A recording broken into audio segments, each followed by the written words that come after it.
For over 50 years, no human has ventured beyond low Earth orbit. But now, Artemis II is not just breaking that silence, it's rewriting the very blueprint of space exploration, revealing secrets and pushing boundaries in ways Apollo astronauts could only dream of. Just days ago, a rocket carrying 4 astronauts pierced the Florida sky, aiming for the moon, marking the end of the longest gap in human deep space exploration. But make no mistake, Artemis II is not merely a repeat of Apollo, nor is it a simple sequel.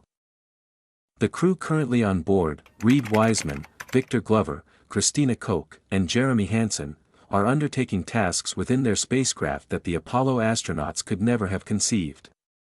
Indeed, some of their experiences would have seemed like pure science fiction to the engineers of 1972. So, what has truly changed in half a century? Almost everything. Let's begin with the spacecraft itself. The Apollo Command Module provided its 3-person crew with approximately 5.9 cubic meters of habitable space, roughly the interior volume of a large closet. Imagine 3 adults sealed inside a closet for up to 14 days. The Orion spacecraft, by contrast, offers its 4-person crew 9.3 cubic meters, nearly 60% more room. This is comparable to the space of 2 minivans parked side by side with their seats removed. It's still a confined environment, undeniably claustrophobic by any normal measure, but the difference between a closet and 2 minivans becomes profoundly significant when you're 400,000 kilometers from the nearest hospital and haven't been able to stretch your legs in a week. This extra space isn't just about comfort, it fundamentally alters what the crew can physically accomplish. Orion features a dedicated hygiene bay with actual closing doors, including a proper toilet. This universal waste management system, almost identical to the one on the International Space Station, collects urine and feces separately, processes them, and crucially, provides something the Apollo astronauts never had: privacy.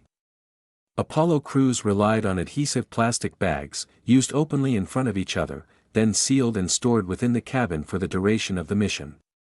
Nearly every Apollo astronaut who has spoken candidly about the experience describes it as one of the most challenging aspects of spaceflight. The Artemis II crew will never endure that particular indignity, and frankly, that alone might be worth the 53 years of anticipation. Then there's exercise. Apollo astronauts didn't exercise in space. There was no room, no equipment, and on missions lasting less than 2 weeks, NASA deemed the resulting muscle and bone loss acceptable. The Artemis II crew, however, exercises daily, except on launch and landing days, for 30 minutes using a device called a flywheel. Weighing about 14 kilograms, it fits into a space roughly the size of a carry-on suitcase. It operates like a yo-yo, a cable-based mechanism providing resistance proportional to the force applied, up to 1.8 kilonewtons. You can perform rowing, squats, and deadlifts on it. For context, the exercise equipment on the International Space Station weighs over 1,800 kilograms and occupies about 24 cubic meters. The flywheel achieves a remarkable amount of the same work with a mere fraction of the mass. Apollo offered nothing comparable, and its crews returned home weak, some barely able to stand. The Artemis II crew will return having performed deadlifts in zero gravity on their journey to the moon, a sentence that would have sounded utterly absurd to anyone alive during the Apollo program. The rocket that propelled them into space is also a completely different marvel. Apollo rode the Saturn V, the most powerful rocket ever flown at that time, generating 33.4 meganewtons of thrust at liftoff. The Space Launch System, SLS, that launched Artemis II on April 1 produces 39.1 meganewtons, a significant 17% more. Both rockets are expendable, meaning they fly once and are discarded, a concept that feels almost quaint in an era where SpaceX routinely lands booster rockets on drone ships. However, SLS was not designed for economy, it was built to launch Orion and its crew toward the moon in a single flight. No orbital assembly, no refueling, no docking required to depart Earth's vicinity. The Saturn V achieved the same feat, but the critical difference lies in what sits atop the rocket. Apollo was powered entirely by fuel cells and batteries. Hydrogen and oxygen combined to produce electricity, with drinking water as a useful byproduct. This system was elegant but finite. Every watt the crew consumed came from a tank that was steadily emptying. Orion, conversely, unfurls 4 solar array wings after reaching space. Each wing is covered in photovoltaic cells that convert sunlight into electricity, providing a power supply that is, for all practical purposes, unlimited as long as the sun is shining. This subtly alters the mission's psychology. Apollo crews were constantly managing consumables, always acutely aware of the ticking clock on their oxygen, power, and water. While Orion's crew still manages consumables like oxygen and water, which don't originate from solar panels, the electrical power margin is fundamentally different. The spacecraft systems can operate longer, more intensely, and with greater redundancy because their power source regenerates itself. Furthermore, the service module, the section of the spacecraft that provides propulsion, thermal control, and life support, wasn't even built in the United States. It was constructed by Airbus Defence and Space in Europe and provided by the European Space Agency. Apollo was an American project from the ground up, but Artemis is intentionally international. A Canadian astronaut is on this flight thanks to a treaty signed in 2020, and European hardware is sustaining the crew's lives. The next phase of the program involves the Lunar Gateway, a space station orbiting the Moon with modules contributed by multiple countries and space agencies. The era of a single nation venturing to the Moon alone concluded with Apollo. What has replaced it is more complex, slower, and intricate, but it also means the cost, knowledge, and risk are shared. Now, let's examine the technology behind the panels. Orion's flight computers are approximately 20,000 times faster than Apollo's. 20,000 times. Apollo's guidance computer possessed about 72 kilobytes of total memory and could execute around 40,000 instructions per second. A modern smartphone easily outperforms it. Orion runs 4 independent computers in parallel, each about 25 times faster than the computers on the International Space Station and 400 times faster than those on the space shuttles. The cockpit is entirely digital, featuring glass screens, software interfaces, and real-time trajectory adjustments. Apollo's cockpit was analog, relying on switches, dials, and physical gauges. Astronauts had to manually read instruments and calculate corrections, with ground support handling most of the complex mathematics. Orion can, in theory, fly itself. This was demonstrated on Artemis I in 2022 when the uncrewed spacecraft successfully completed a full lunar mission and returned to Earth autonomously. This capability is more significant than it sounds. The Apollo astronauts were, in every meaningful sense, passengers on a vehicle that demanded constant ground control to function. Mission Control in Houston made most of the critical decisions. Orion shifts that balance. The Artemis II crew has been conducting manual piloting demonstrations in deep space, actively flying the spacecraft and testing its responses, exploring different steering modes, and evaluating how the vehicle handles when a human is at the controls. While Apollo astronauts flew manually during specific phases, particularly docking and landing, they never piloted the command module through open space in the way Koch and Hansen just have. This spacecraft is being designed for a future where astronauts may need to operate independently far from Earth, in situations where a communication delay, even a few seconds to the Moon or up to 20 minutes to Mars, renders ground control useless in an emergency. Speaking of communication, Apollo communicated with Houston using radio waves, the same basic technology as an AM radio station, simply directed at the Moon. It worked, but the audio was often scratchy, the bandwidth narrow, and transmitting a single photograph could take minutes. Orion retains that radio capability as a backup, but its primary system for high-bandwidth data is entirely new, laser communications. The Orion Artemis II optical communication system uses infrared light to transmit data back to Earth at rates that would have been unimaginable during Apollo. By the 4th day of the mission, the system had already downlinked over 100 gigabytes, including high-resolution photographs the crew was capturing through Orion's windows. Apollo's total data return from an entire mission was measured in megabytes.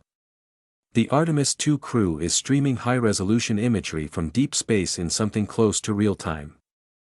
When Christina Koch gazed back at Earth through Orion's window, and that image appeared on screens worldwide within hours, that was laser communication achieving something radio never could. The views themselves are also distinct. Every Apollo mission that reached the Moon flew approximately 113 kilometers above the surface, close enough to discern individual craters and observe the Terminator line, the boundary between day and night, creeping across the terrain below. Artemis II will not approach that closely. When the crew makes its closest approach during the flyby, Orion will be about 6,500 kilometers from the lunar surface. This offers a fundamentally different visual experience. Instead of skimming over the surface and seeing a narrow strip of terrain at any given moment, the Artemis II crew will see the entire disk of the Moon at once, the whole sphere, pole to pole, filling their windows. No Apollo astronaut ever had that comprehensive view at closest approach. And due to the specific geometry of this trajectory and the timing of the launch, the crew will witness something no human being has ever seen with their own eyes: the Oriental Basin. This massive impact crater, roughly 965 kilometers across, lies on the transition zone between the near side and the far side of the Moon. Robotic spacecraft have photographed it, and orbital instruments have mapped it, but no person has ever looked at it directly. Apollo missions were planned so that the near side was illuminated during their flybys, meaning the Oriental region was always in shadow or just out of view. Artemis II's trajectory changes that. NASA has confirmed that the crew has already photographed it through Orion's windows. For the first time, a human being has looked at a feature of the Moon and seen something that only machines had seen before. There's also an upcoming solar eclipse, not the kind you observe from Earth where the Moon blocks the Sun. This one occurs when Earth blocks the Sun, as seen from the spacecraft's position behind the Moon. It will last approximately 53 minutes, occurring about an hour after Earthrise. No Apollo crew ever experienced anything like it, the geometry never aligned. Artemis II's trajectory was not designed to produce this eclipse, but the physics of the flyby made it inevitable, and the crew and ground science teams are treating it as a bonus observation opportunity. Imagine watching your home planet, a thin blue crescent, slowly slide in front of the Sun while you float behind the Moon in the deepest silence any human has ever known. Reid Wiseman described the views so far as something no amount of training could have prepared him for. He said, "You could see the entire globe from pole to pole, Africa, Europe, and if you looked closely, the Northern Lights." That was from partway through the transit. The flyby views will be something else entirely. The mission will also break the record for the farthest distance any human has traveled from Earth. That record currently belongs to the Apollo 13 crew, not by choice. Their free return trajectory, following the oxygen tank explosion, carried them 400,165 kilometers from home. Artemis II is expected to reach approximately 406,775 kilometers. The difference is about 6,600 kilometers. While that might not sound substantial against a backdrop of 400,000 kilometers, the symbolism is profound. Apollo 13 set that record because something went catastrophically wrong, forcing the crew to survive a slingshot around the Moon with a crippled spacecraft. Artemis II will break it because the mission was designed that way from the start. The free return trajectory, which harnesses the Moon's gravity to bring the spacecraft home without requiring a major engine burn, was Apollo 13's emergency plan. It is Artemis II's primary flight plan. What was once a last resort is now the fundamental architecture. And at the culmination of it all, the Artemis II crew will face something no human has ever survived at this speed: re-entry. When Orion re-enters Earth's atmosphere on its way home, it will be traveling at approximately 40,200 kilometers per hour. This is faster than any crewed spacecraft has ever traveled during re-entry, faster than Apollo, faster than the Space Shuttle, faster than anything.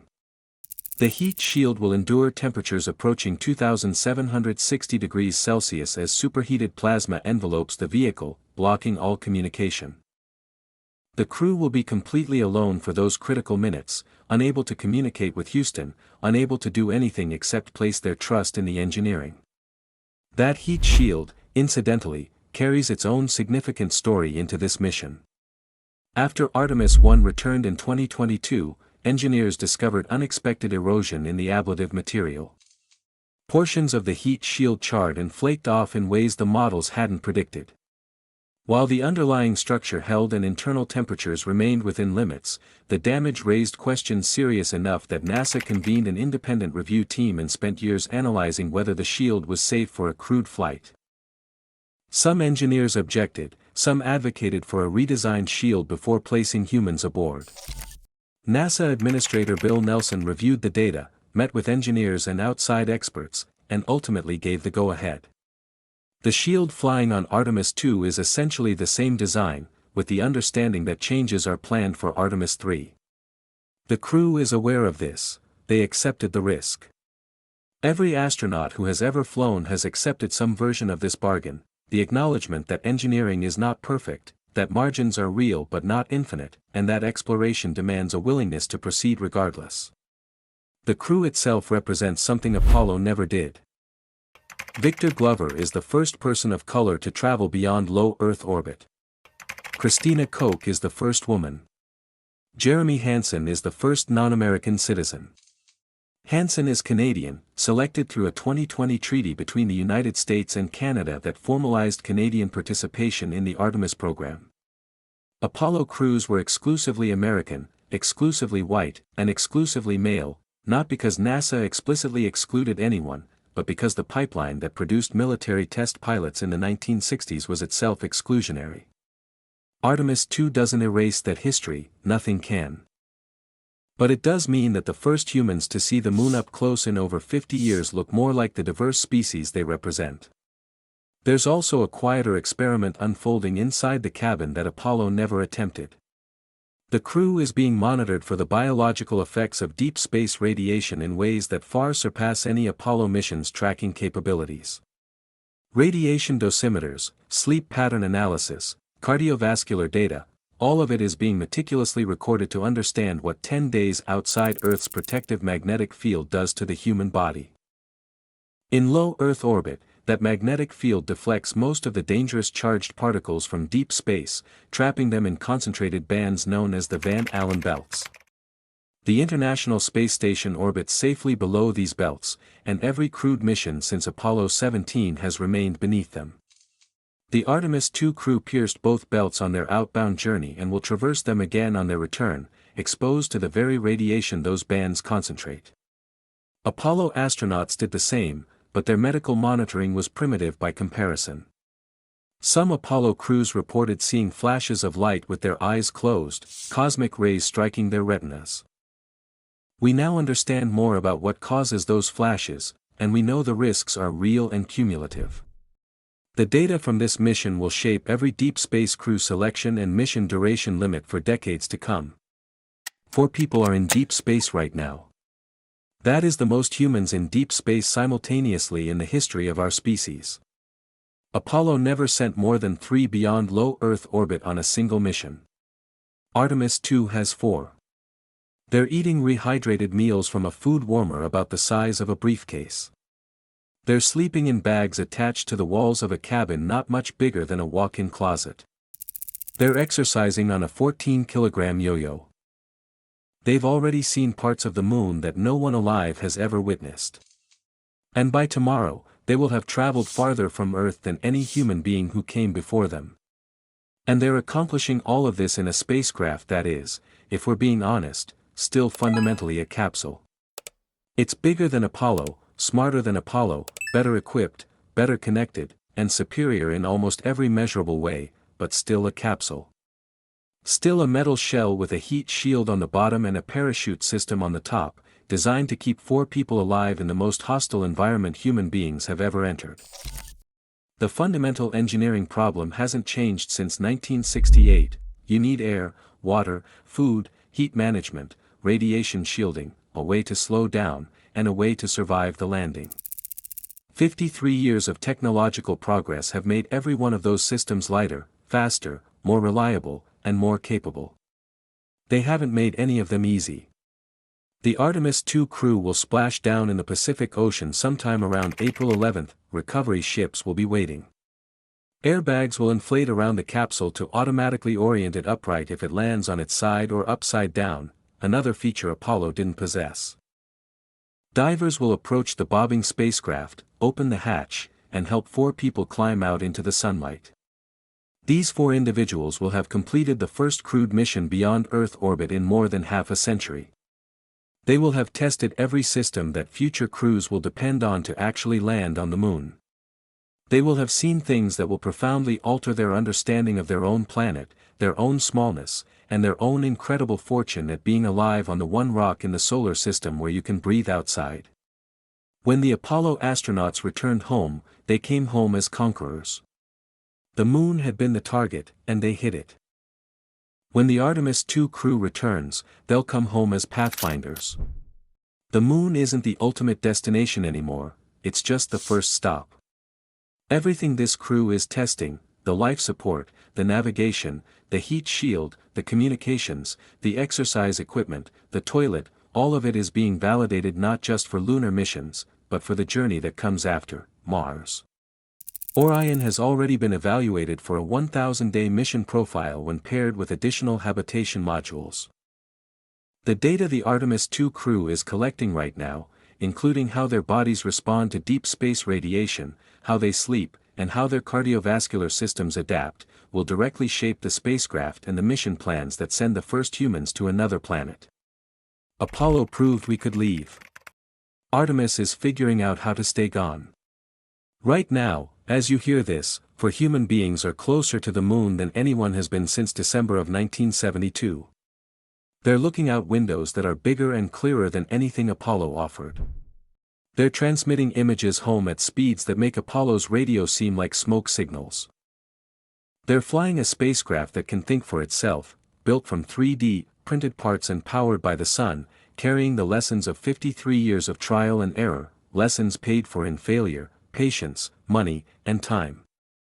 They are not repeating what Apollo did. They're picking up a thread that was dropped in 1972, pulling it forward, and weaving something entirely new. And soon, they will fly behind the moon. For 40 minutes, no signal will reach them. No voice from Earth. No data link. No connection to anything human except the 3 other people floating beside them in a capsule 400,000 kilometers from home. The Apollo astronauts knew that silence, too. It is the one experience that hasn't changed. The moon still blocks the signal. The void is still the void. And for those 40 minutes, the Artemis II crew will understand something that no amount of technology can mediate, the ancient, irreducible fact of being alone in the dark, farther from home than any road, wire, or beam of light can follow. That silence is the same. Everything else is new.